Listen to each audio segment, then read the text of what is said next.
Halo teman Asya, ada nggak sih dari kalian yang pernah mendengar kata skizofrenia? Mungkin sebagian dari kalian sudah pernah mendengar kata ini, dan mungkin sebagian lagi malah baru pertama kali mendengarnya. Oleh karena itu, kali ini kita akan membahas tentang gangguan psikologis bernama skizofrenia. Kira-kira apa sih skizofrenia itu?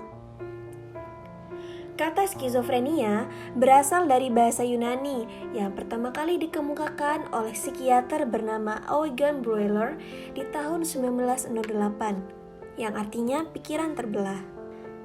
Secara istilah, skizofrenia merupakan salah satu gangguan mental yang ditandai dengan adanya pikiran yang tidak koheren, berupa halusinasi, delusi, dan berbicara yang tidak teratur. Menurut data dari American Psychiatric Association, biasanya penderita skizofrenia lebih sering terjadi pada kelompok sosial ekonomi yang rendah. Skizofrenia secara umum menyerang kelompok usia remaja akhir dan pertengahan 30-an, baik laki-laki maupun perempuan. Namun, dalam banyak kasus, skizofrenia lebih sering terjadi pada laki-laki.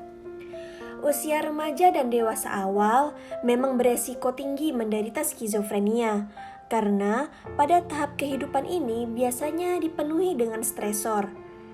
Kondisi penderita juga sering kali terlambat disadari oleh keluarga dan lingkungannya karena dianggap sebagai bagian dari tahap penyesuaian diri. Apa saja faktor penyebab skizofrenia? Sama seperti penyakit kejiwaan lainnya, penyebab utama skizofrenia belum ditemukan secara pasti. Namun, ada beberapa faktor yang dapat meningkatkan risiko seseorang menderita skizofrenia, yaitu faktor genetik, lingkungan, zat kimia dalam otak, serta faktor psikologi dan sosial. Faktor genetik berarti penyakit tersebut menurun dari anggota keluarga. Kemungkinan penurunannya 40% lebih besar ketika kedua orang tua mengidap skizofrenia. Yang kedua, faktor lingkungan. Lingkungan juga dapat mempengaruhi perkembangan resiko terjadinya skizofrenia pada beberapa penderita. Antara lain, terdapat komplikasi saat kehamilan atau kelahiran, pengalaman traumatis, serta penyalahgunaan ganja dan narkotika. Kemudian, faktor zat kimia dalam otak. Salah satu zat kimia di dalam otak, yaitu neurotransmitter, tidak dapat bekerja dengan normal, sehingga menyebabkan fungsi berpikir dan berperilaku menjadi terganggu.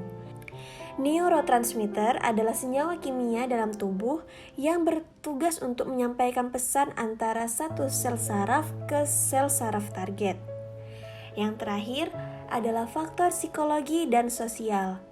Individu dengan skizofrenia sangat rentan terhadap stres dalam kehidupan sehari-hari, seperti permasalahan sosioekonomi di kehidupan perkotaan, serta adanya peran dari keluarga yang bermasalah.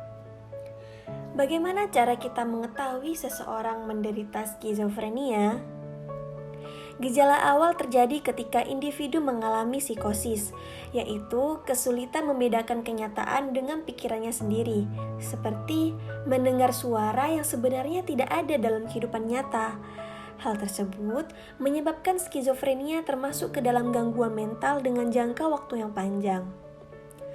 Gejala skizofrenia dibagi menjadi dua kelompok, yaitu gejala positif dan gejala negatif. Pada gejala positif, penderita akan mengalami halusinasi dan delusi. Halusinasi adalah gangguan yang membuat seseorang mendengar, merasa, mencium, atau melihat sesuatu yang sebenarnya tidak ada. Penderita skizofrenia biasanya mengalami halusinasi auditori, yaitu mendengar suara-suara di kepala mereka. Suara-suara yang terdengar berupa suara memerintah, mengomentari, berdiskusi, dan lain sebagainya. Kemudian, penderita juga akan mengalami delusi. Delusi adalah keyakinan yang tidak sesuai dengan realita. Pada penderita skizofrenia, delusi yang dialami biasanya cenderung bersifat paranoid. Mereka merasa seperti diawasi, diikuti, atau bahkan disakiti. Saat delusi paranoid ini terjadi, penderita akan menjadi takut dan mencari tempat persembunyian untuk melindungi diri mereka. Gejala selanjutnya adalah gejala negatif, yakni berkurang atau hilangnya perilaku normal pada penderita skizofrenia. Contohnya, mereka akan menarik diri dari pergaulan sosial, kurangnya emosi atau ekspresi, kesulitan mengalami kesenangan, bahkan kesulitan menyelesaikan aktivitas normal sehari-hari. Nah, itu tadi adalah pengertian tentang apa itu skizofrenia, gejala, dan juga faktor apa saja yang menjadi penyebabnya. Pertanyaan berikutnya adalah, bagaimana cara kita menyikapi orang dengan skizofrenia? Nantikan jawabannya di video selanjutnya ya. Pantau terus channel Asya Grove biar gak ketinggalan video terbaru tentang psikologi dan kesehatan mental. Semoga video ini memperluas wawasan kita semua. Sampai jumpa di video selanjutnya teman Asya.